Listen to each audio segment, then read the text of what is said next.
Warning, this video is intended for adult collectors.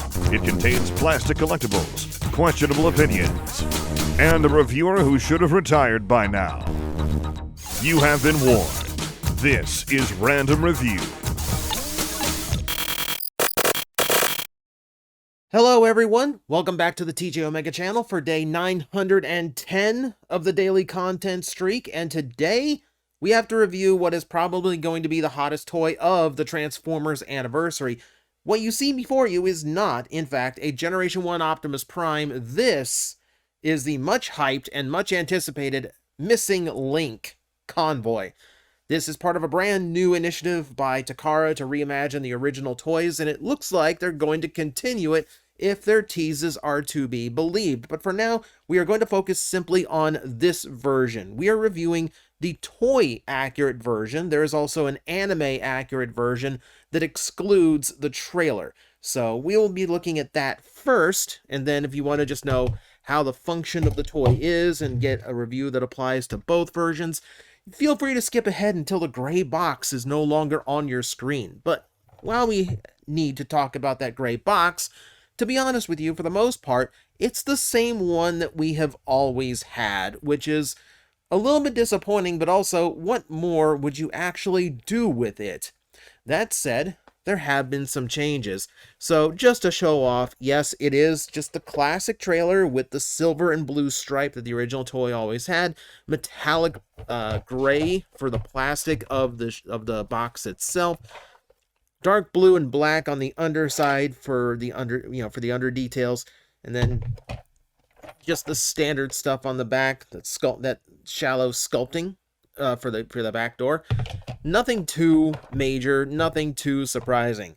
Two gaps in there that always existed from the original. Now, G2 used that to attach a sound box, but here it's actually so that the drone inside has a place to extend out, whether this is laying in just normal trailer mode, or if it's up on its base and then it could stick out through the top. It gives you a little bit of display option, but it's kind of weird in general. So you hear a lot of rolling around in there, potentially. I don't know if you can or not. So let's just fold these feet out so we can securely get this on. Then go over to the back. I tend to push up on this with my thumbs while I pull the door down. That way I'm not trying to flex anything too much. Then, yeah, you got big long tabs across the top. Go ahead and fold that out. Those feet you folded out before are going to stop it from going any lower. And there you have it. There's the combat deck. Pretty much as transformed as it's always going to be. Like I said, pretty much the same old one. It's so much similar to the original that this particular version of Missing Link Convoy actually comes with a sticker sheet to do the stickers completely manually on your own. The only factory applied ones are these big giant ones with all the big colorful tech detail, and then all the side panels you kind of have to do yourself. The detail on them is pretty much the same as any of the standard Optimus Prime trailers. In fact, it's the same sticker sheet, I believe, as the last reissue that included the trailer, because the sheet actually includes all the stickers for Optimus Prime that you no longer need with this release. Suffice to say, looking very traditional, still looks good, and still looks very 80s. At the top, the repair drone is the same as it always is. You've got that arm that rotates, as well as hinges up and down for the little radar. We go over to the other side. You're going to find a very rare use of a ball joint in a Generation 1 toy that lets the arm have lots of range of motion for whatever you're going to do with it. This has a great bit of, what would be an elbow with almost 100, over 180 degrees of motion, and then the claw itself that can open for grasping. So you've got plenty of options there. You also have the ability to, see, can this still fold up because we don't have a Diaclone pilot anymore, but if you happen to have a Diaclone pilot, it can still fit inside, so they've retained that. Also, to my surprise, the missiles are included, and they're the original Shorty missiles. They are not the extended ones, because this is a Takara release. However, what's interesting about that is that it was put out in the US through Hasbro Pulse, thanks, thanks to being a adult collectible now. So there's a weird thing that you can skirt around some toy laws in order to do that. That's why this Optimus has its tall smokestacks as well as these short missiles that do still fire. The spring is notably weaker than I think the original G1 toy was, but just in case you lose track of these two, there's two spares. So you also get, the added missiles of the original toy as well. I guess for the price point, they can afford to be generous with that. Point being, it retains most of the functionality of the original combat deck, with the exception of the base itself, which would normally hold a launcher that, with this tab, would have let you shoot Roller forward. That is no longer a thing. Instead, you can push forward or pull and actually pull the drone off of the combat trailer, and that has full wheels now. So you can now roll it around independently if you so wish. It's now its own vehicle. It's on the run, which gives you a different style of play pattern. I will admit, it's an interesting little switch up, and it is cartoon accurate because we saw the combat deck able to do this in Fire in the Sky. It actually rolled out and poked out here and started firing. So it's actually kind of cool that they pull reference in order to do that. Flips back in easily. Everything folds back down for going back into the trailer. Nice and easy. Now, without that spring, you get a little bit more space to actually hold some G1 cars. So I'm going to assume, I don't have any on me, unfortunately, but I'm going to presume that you've probably got a space for several mini bots now. You might have space for one car and one mini bot, depending on which car you pick. I'm just guessing. Like I said, don't have any on me to check right now. But that is the combat deck, and that lets us go to the traditional sidekick for Optimus Prime toys, and that would be Roller. This is the silver version rather than the blue that occasionally popped up. This is, again, something that has to be stickered individually because we are using a modified version of the original mold. The only thing you really sticker is those headlights. So that's pretty much all you've got going on. You do have the ability to attach the gas pump, which is 5mm peg. You can fit it in Prime's hand if you want. And then, yeah, it has the nozzle with it as well. So, according to TF Wiki, even though these look identical to the originals, these are apparently brand new toolings. I don't know how you'd tell. If you had them side by side, I guess you could, offhand. I thought it was the original pieces. So, yeah, fooled me. The hose itself is very soft and malleable. I'm sure it will rot away over time, but by then, someone's going to take calipers to this and figure out the thickness of tube we need to replace all the time. So I'm not terribly worried about that anymore. The one change up to Roller you have is that, aside from the fact that, you have this 5mm port at the top, which can also hold Prime's rifle, if you wanted to arm the little go-kart. Prime's rifle, by the way, having two handles now, so it can be held in the traditional way, which is sideways, or actually where the hand is supposed to go on his rifle. It's also based on the original Fat Barrel, which is the version they used for the animation model, so that's also a nice little touch. But getting back to Roller real quick, if you don't want that port sticking out the top, you actually can fold up the back, and now there is that little warning light on the top. So that's a trick taken from modern versions of Roller. Nice to see it implemented on this version of the G1. Gives them a little bit more just to give you a little bit more to goof around with. Not much, not a whole big deal, but you know what?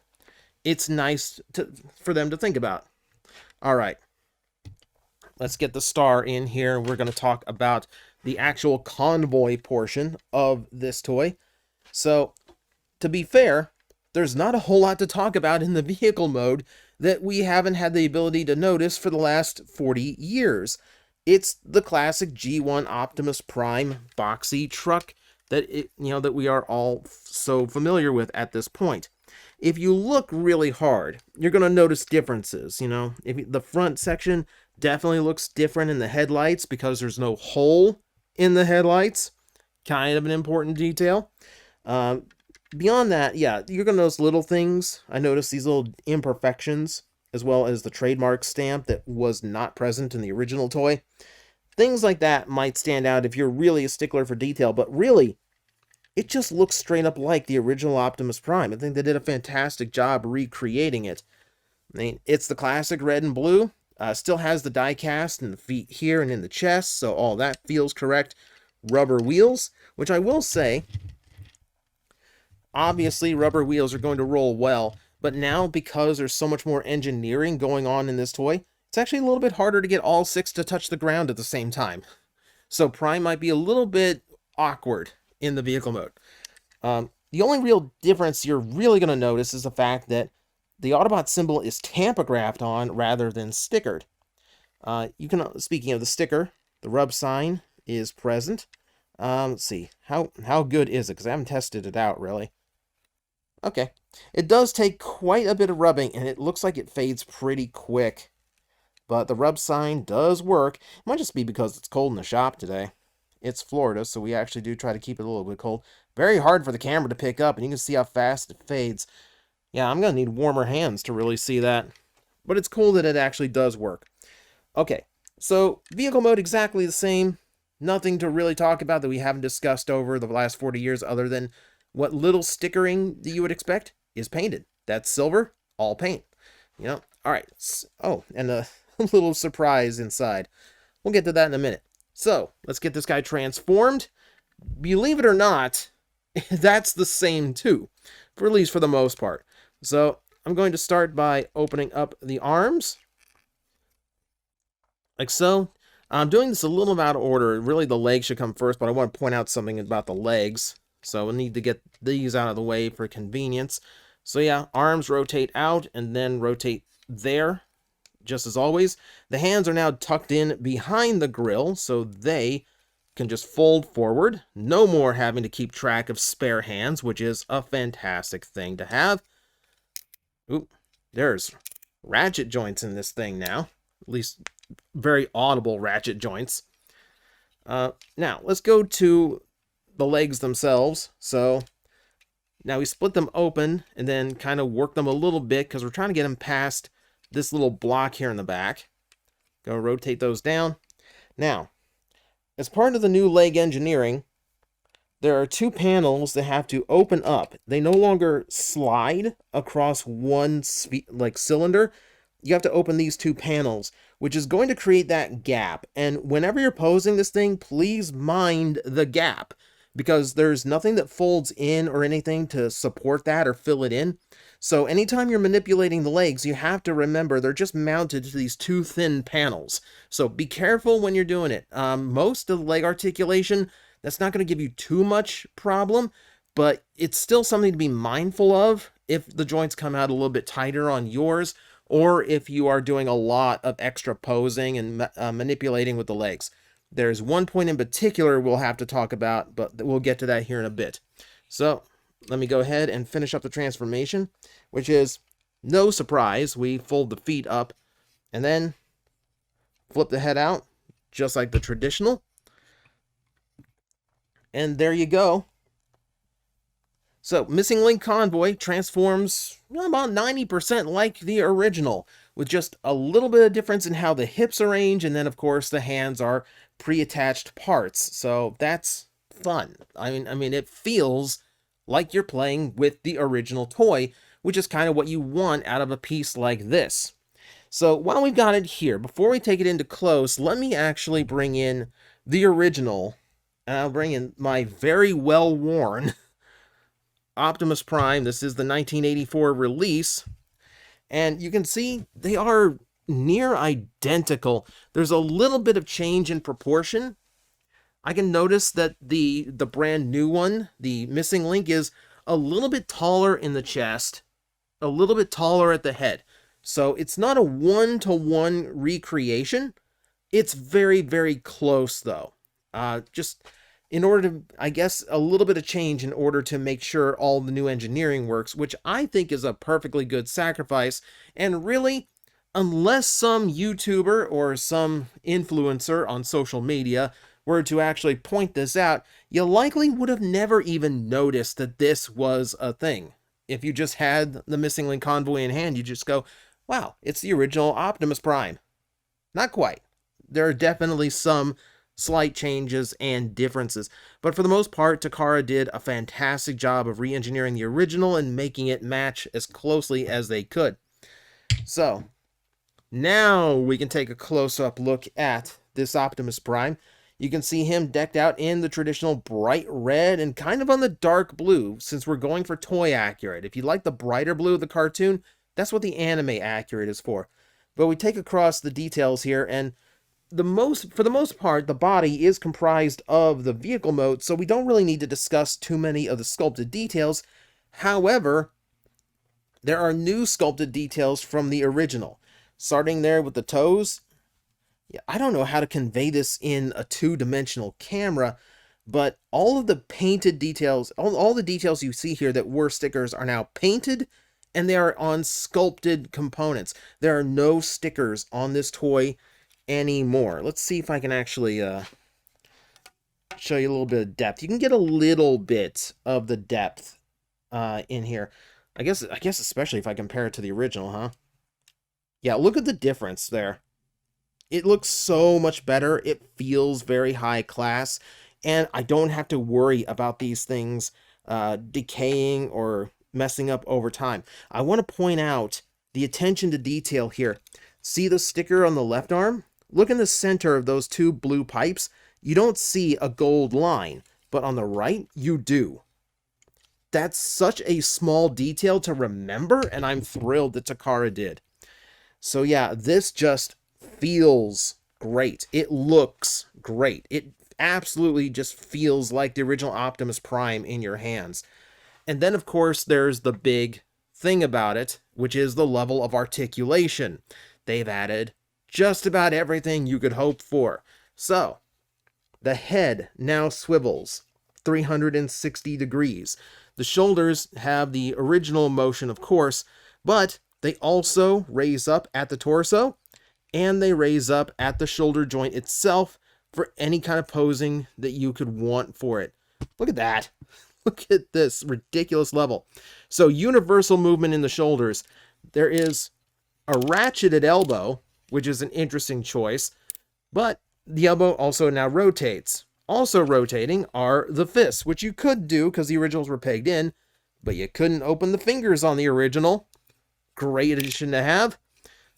There is a waist joint of sorts. It's actually located up here in the middle of the torso, but because the grill and the bumper are always in the way, you can't really tell. So it just still has the visual effect of an actual waist joint.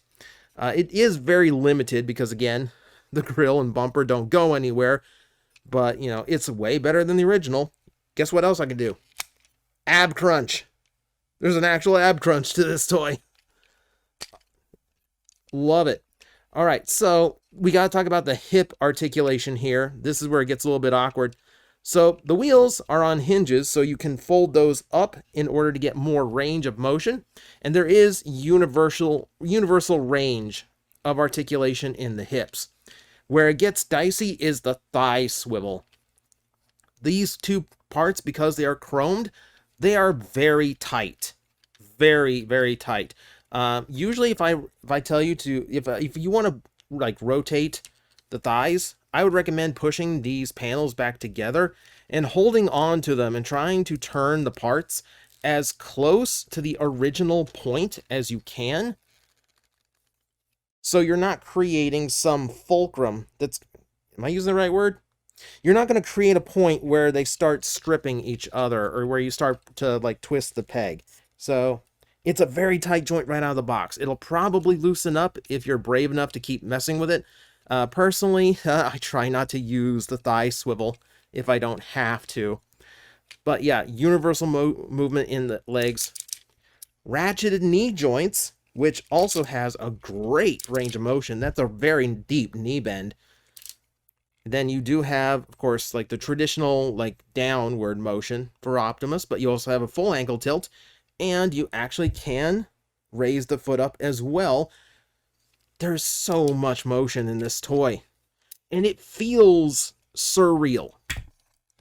Like, it absolutely feels surreal. So I didn't really experience G1 Optimus Prime properly until Generation 2. You know, as someone who has had that long to know how the original Optimus Prime plays and feels, it's so weird. Because everything in my brain says you're holding a G1 Optimus Prime, but then you're moving it with all the modern articulation of a modern Transformer, in some cases beyond what a modern one tends to do. And it all is so smooth. Like, it's just, it doesn't feel real in a weird way. It doesn't feel real.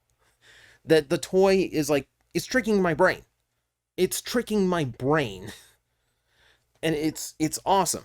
I mean, it's a really cool feeling. It freshens up the toy so much. It's so good.